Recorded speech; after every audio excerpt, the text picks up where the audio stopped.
হাটের প্রস্তুতি কেমন দেখছেন? বেচা বিক্রি শুরু হয়েছে কিনা, আর ক্রেতা বিক্রেতা কি বলছেন?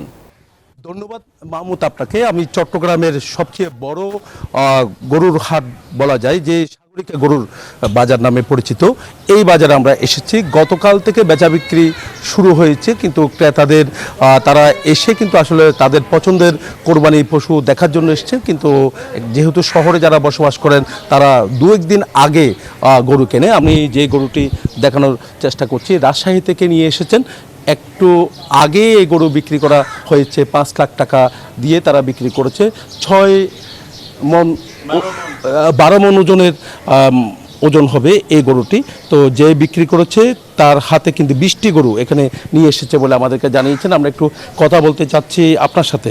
তো এই গরুটি বিক্রি করেছেন কত টাকা দিয়ে বিক্রি করেছেন? 5 লক্ষ টাকা। মাংস কত? মাংস 13 মণ হবে, 12-13 মণ হবে। 12 থেকে 13 মণ হবে। তো কয়টা গরু নিয়ে এসেছেন? 20টা করে নিয়ে আসছে। কোন জায়গা থেকে? রাজশাহী থেকে। রাজশাহী থেকে। প্রতি বছরে কি আপনি নিয়ে আসেন? প্রতি বছর প্রতি বছর নিয়ে আসে। তো 20টার মধ্যে একটা বিক্রি হয়ে গেছে। কয়টা? একটা বিক্রি হয়েছে, আরো 19টা আছে। কি মনে করেন আসলে বিক্রি হবে কিনা? আর তো এখনো বাজার শুরু হয় নাই। আজকে চাঁদের 1 তারিখ, বেচা কিনা হয় 2-3 দিন আগে, কোরবানির 2-3 দিন আগে বেচা কিনা হয়। 6-7 তারিখ থেকে বেচা কিনা স্টার্ট হবে।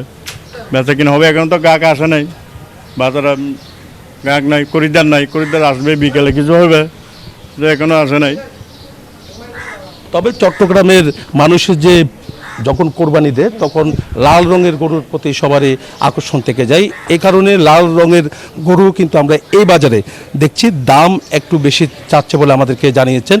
এই লাল রঙের গরু সবারই পছন্দ। যারা ক্রেতা তারা প্রথমে এসে আগে লাল রঙের গরুর দিকে নজর থাকে, তো পরে অন্য রঙের গরুর দিকে তাদের চোখ পড়ে। তবে লাল রঙের গরুর যেমনটা চাহিদা বেশি চট্টগ্রামে, যেহেতু চট্টগ্রামে সবচেয়ে বেশি পশু জবাই হয় কোরবানিতে।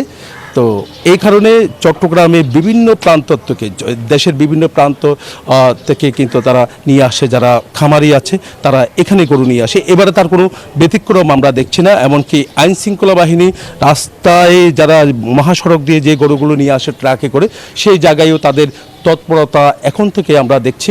তারা বলছেন যে দ্রুত সময়ের মধ্যে যে কোরবানি পশু যেন বাজারে আসতে পারে, হাটে আসতে পারে, সেদিকে কিন্তু তাদের নজর আছে। এখানে যারা ইজারাদার, এই হাটের ইজারাদার, তারা বলছেন আশা করা যায় এবার গরুর কোনো সংকট দেখা যাবে না। একই সাথে আমরা দেখছি এখানে দেশে লালন পালন করা যে গরু দেখতে পাচ্ছেন খামারিদের, একই সাথে আমরা দেখছি ভারত থেকে আমদানিকৃত গরু কিন্তু চলে এসেছে।